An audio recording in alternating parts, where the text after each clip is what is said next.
Proteklog vikenda rukovodstvo OFK Gradina Srebrenik održalo je preskonferenciju na kojoj je zvanično predstavljeno idejno rješenje zapadne tribine koja je planirana da se gradi. Već ove sedmice biće predana dokumentacija za izdavanje urbanističke dozvole, te bi se ubrzo trebalo ići u proces izrade generalnog projekta, odnosno u daljnje konkretne radove. Detalje sa preskonferencije donosimo u nastavku.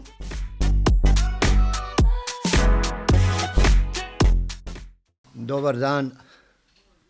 I ovom prilikom želim da pozdravim sportsku javnost, prije svega vas, novinare, predstavnike televizije i čast mi je zadovoljstvo što ću ovom prilikom otvoriti ovu prvu sjednicu pres konferenciju na kojom će se obratiti predsjednik kluba, šef stručnog štaba i naš kapiten. Tako da evo ovom prilikom želim svim građanima sretnu novu godinu, želim našim navijačima i ostalim sponzorima veliku zahvalnost za proteklu godinu i što su nas na određen način podržavali. Eto, toliko od mene, pa predsjedniče.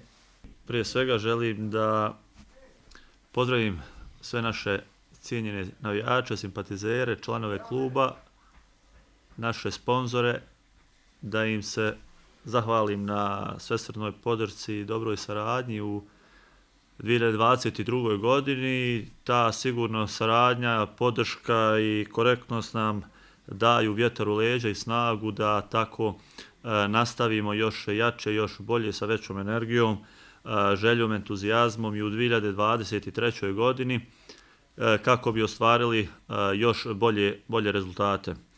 Evo, kao što znate, nakon povratka Gradine u prvu ligu Federacije Bosne i Hercegovine, prethodna sezona je bila sezona stabilizacije i želje za opstankom i u ovoj drugoj sezoni želimo da napravimo dodatan iskorak. U jesenjem dijelu sezone ostvarili smo 5. mjesto i mislim da je to jedan dosta korektan rezultat. Kad je u pitanju ovaj sportski segment, nešto više o prvoj ekipi, priprema i tako dalje, govorit će naš kapiten Dino Andrić i naš šef stručnog štaba Samir Adanalić, a ono što ja želim da kažem još kad je u pitanju ovaj sportski segment, da smo izuzev tih sportskih rezultata dodatno osnažili omladinski pogon u kojem svake godine jedan od naših trenera, ukupno njih 11 radi u klubu, svake godine neko od njih podigne ljestvicu, dodatno se educira u edukacionom centru pri Nogometnom savezu Bosne i Hercegovine, što nam daje za pravo i nadu da ćemo u narednom periodu imati kvalitetne trenere koji će dobro i kvalitetno raditi sa našim omladincima, omladinskom pogonu u kojem ukupno egzistira 7 selekcija. U ukupnom igračkom kadru, uzevši prvi tim i omladinski pogon, Gradina ima blizu 180 registrovanih igrača i to je sigurno najveći sportski kolektiv na području grada Srebrenika. Kad je u pitanju 2023. godina, to je godina u kojoj Gradina obilježava 70 godina postojanja. To je sigurno jedan veliki jubilej, jedan značajan datum i značajna godina koju ćemo mi posvetiti puno pažnje, gdje želimo u ljetnom periodu, tamo između dvije sezone, između ovog proljetnog i jesenjeg dijela, da obilježimo u jednoj trodnevnoj manifestaciji kroz jedan kulturno-sportski i zabavni program, da obilježimo 70 godina postojanja našeg kluba, gdje ćemo kroz razne manifestacije i obilježiti ovaj značajan datum. Kad je u pitanju funkcionisanje kluba, ono, kao što je poznato našoj sportskoj javnosti, funkcioniše na način da najveća sredstva izdvaja grad Srebrenik i naš generalni sponzor kompanija HEZ na čelu sa gospodinom Azmirom Husićem kojim se i ovoga puta zahvaljujemo na dosadašnjoj, a nadam se i budućoj podršci i saradnji, bez kojih je jednostavno klub bi teško mogao da ostvaruje ovakve rezultate i da na ovakav način egzistira.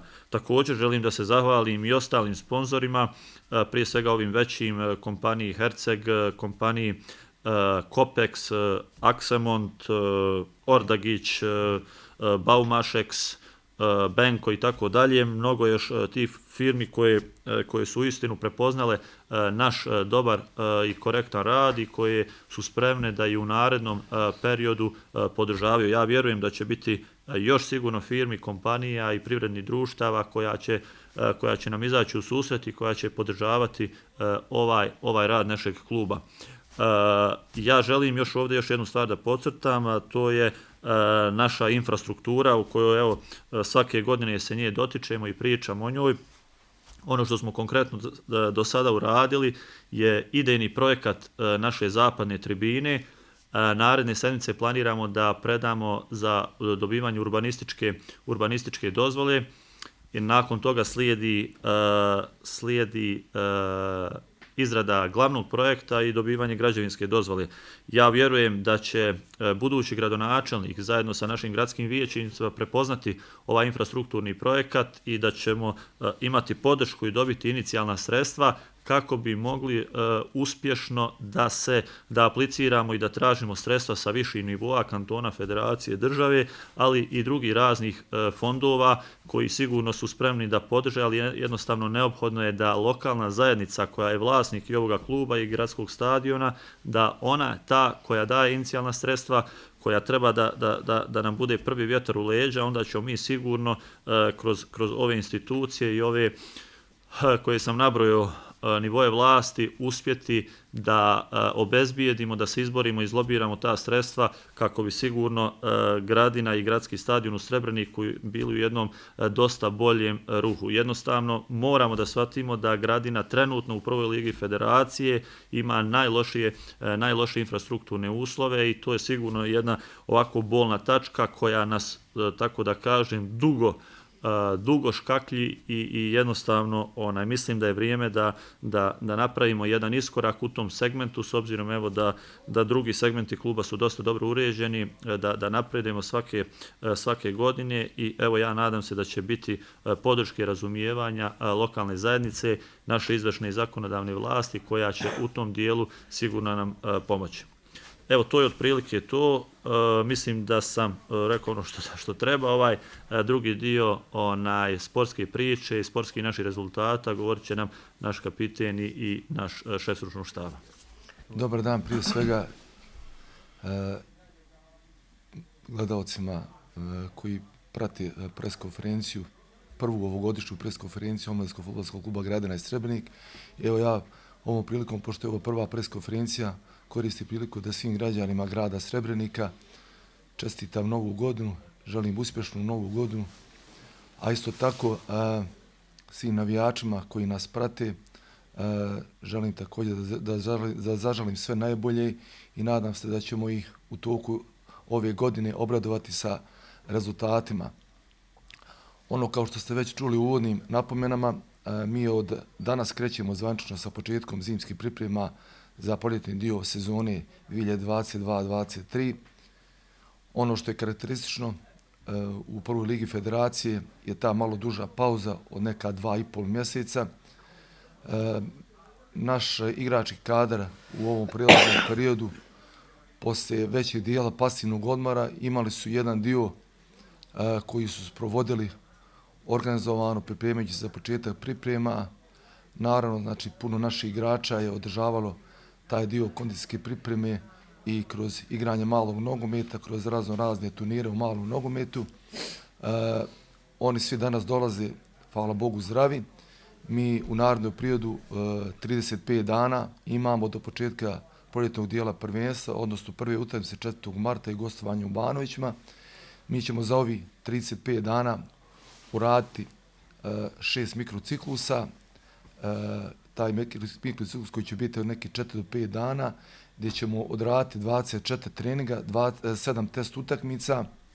U tih 35 dana samo ćemo imati 4 slobodna dana, gdje ćemo pokušati kroz jedan integralni dio pripreme da dovedemo ekipu u kondicijski nivo, tehničko-taktički, a isto tako taj mentalno-psihološki dio dočekamo spremni i taj početak prvenstva.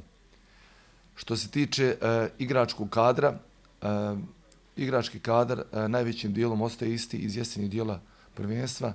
Imamo par igrača koji su nas napustili. Radi se o Maroševiću, Smajloviću i Hamidoviću koji su napustili Gradinu.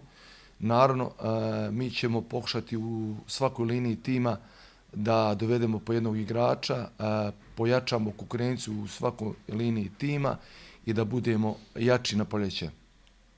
Ono što je karakteristično za Gradinu jeste, ja bih kazao, ovo je 3. godina nekog kontinuiteta rada i upravnog odbora, rukovodstva kluba, a isto tako stručnog štaba sa najvećim dijelom igračkog kadra. Malo ću vam samo posjetiti, prva godina bila je ulazak iz druge lige federacije u viši rang. Prošla godina, prva godina u prvoj ligi federacije, imali smo cilj opstanak u ligi, to smo ostvarili i evo ova 3. godina treba da bude jedna stabilizacija i naravno podizanje na veći nivo. Evo, to pokazuje to 5. mjesto u jesenjem dijelu prvenstva. Naravno, naš i dalje cilj je da do kraja ove sezone ostanemo u gornjem dijelu tabele. Ono što smo na fonu razvoja i kluba i ekipe jeste da je ovo razvojni klub gdje mi pokušajemo kroz našu ekipu profilisati, razviti mlade igrače za nešto više. Naravno, tu imamo obavezu i kroz saradnju našeg generalnog sponzora, odnosno fudbalskog kluba Tuzla City, gdje imamo uvijek par igrača na posudbi, gdje se oni razvijaju. I naravno, prvenstveno želja nam je da ovu ekipu nose i da stabilnost ovoj ekipe daje igrači sa iskustvom. Tu prije svega mislim na kapitena Andrijića, Muminovića, Brčkalića, koji su u svim linijama tima. Oni svojim iskustvom treba da doprinesu da ovi igrači mlađi se kroz i ekipu i kroz njih same razvijaju u tom pogledu, ne bi li svi zajedno podigli na veći nivo. Mi imamo već par igrača koji su se profilisali kroz ovaj klub u protekle ove 3 godine, koji igraju već u Premier ligi. Evo već imamo Mehmedovića koji je jesenji dio prvenstva igrao sa nama, on je trenutno na priprema sa Tuzla Cityjem, on vjerovatno ostaje tu. Ali evo, mi kao što sam rekao i dalje pokušajemo dovesti nekolicinu igrača, ne bi li se pojačali. Ono što mogu kazati da smo dobili Dervišagića koji dolazi iz fudbalskog kluba Sarajevo, isto tako radi sa jednom mladom igraču koji igra na poziciji centralnog napadača. Naravno, ovdje isto želim da istaknem da mi ne zapostavljamo naš omladinski pogon. Sama konstatacija da je naš igrač Keštović Muhamed u jesenjem dijelu prvenstva na početku priprema bio 23. i 4. igrač, a na kraju jesenjeg dijela prvenstva odigrao je kompletne 2 utakmice u kontinuitetu 90 minuta i bio jedan od boljih igrača. I to nam isto govori da mi u omladinskom pogonu imamo nekolicinu igrača na koje treba da računamo, da im dademo šansu, da ih ne zapostavljamo. I naravno, evo, kao što je predsjednik rekao, naš omladinski pogon isto tako u protekle 3 godine se podigao na veći nivo, što je velika stvar. Imamo isto tako, što je velika stvar, iz našeg omladinskog pogona dječaka od pionira, kadeta, juniora, koji su prošli našu školu, otišli su u Tuzla City, igraju premijer omladinsku ligu i već su na velikom nivou. Šta želim još da vam kažem? Želim još da obećam našim navijačima da pokušaju da nas prate u što većem broju. Vidite, posjećenost naših utakmica u jesenjem dijelu prvenstva je relativno bila mala. Bez obzira na relativno naše dosta dobre rezultate i visoki plasman u gornjem dijelu tabele, mi imamo konstantno jedan dio navijača koji nas prati i kući na strani. Međutim, mislim da ova ekipa, ovi momci zaslužuju veću pažnju, da ne bude samo u tom pogledu. Možete kritikovati mene, ja i stručni štab smo najodgovorniji za rezultate, međutim morate pružiti, sad konkretno mislim na navijače, da pruže podršku našim igračima i kad nam ne ide rezultatski i kad smo sa dobrim rezultatima, jednostavno da nas bodite, gledate, posmatrate i tako. Ja im obećavam ovom prilikom da ćemo mi, naravno i saradnici, ja im obećajem ovom prilikom da ćemo mi se potruditi da ovi rezultati ostanu na ovom nivou i da ćemo mi pružati dobre rezultate. I evo na kraju, hvala se. Evo, danas smo ovdje se okupili na prozivci Fudbalskog kluba Gradina. Prije svega želio bih da pozdravim sve naše vjerne navijače, poznate Apače. Evo, moji prethodnici, šef struke, predsjednik i direktor su rekli mnogo toga. Danas je prozivka, dočekao nas je snijeg, teški uslovi nas očekuju, međutim dobrim radom želimo da podignemo fudbalsku formu i da nastavimo sa dobrim rezultatima iz prve polusezone. Znači, u prvoj polusezoni ostvarili smo 5. mjesto, što je jedan mnogo dobar rezultat. Pozivam navijače, poznate Apače, da nam budu 12 igrač i da nam daju vjetar u leđa kao sve ove godine. Mi im obećajemo na 70. godišnjicu dobre igre i dobre rezultate i da zajedno slavimo sve ove pobjede.